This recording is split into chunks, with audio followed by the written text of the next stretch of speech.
అందరికీ నమస్కారం అండి ఫ్రెండ్స్. మనకి ఇప్పుడిప్పుడే మరొక బ్రేకింగ్ న్యూస్ అప్డేట్ అయితే రావడం జరిగిందండి. అది కూడా ఏపీలో ఉచిత గ్యాస్ సిలిండర్ పథకంపై మంత్రి కీలక ప్రకటన అంటూ ఇప్పుడే మనకు ఒక బ్రేకింగ్ న్యూస్ అప్డేట్ అయితే రావడం జరిగిందండి.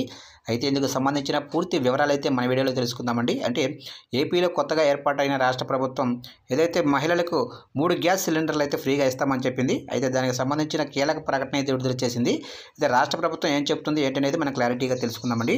వీడియో మాత్రం ఎక్కడ స్కిప్ చేయకుండా చూడండి ఫ్రెండ్స్. అప్పుడే మనకి పూర్తి సమాచారం అయితే తెలుస్తుంది.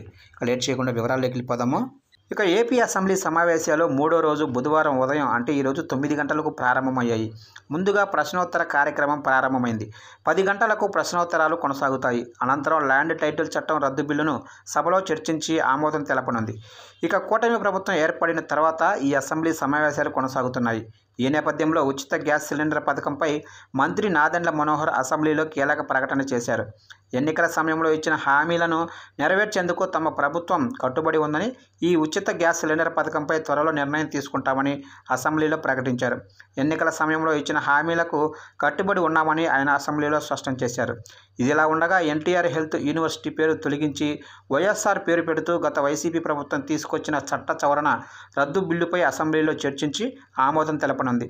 అలాగే గత ప్రభుత్వంలో ఎక్సైజ్ శాఖలో జరిగిన అవకతవకలపై 11 గంటల 30 నిమిషాలకు ముఖ్యమంత్రి చంద్రబాబు శ్వేతపత్రం విడుదల చేయనున్నారు.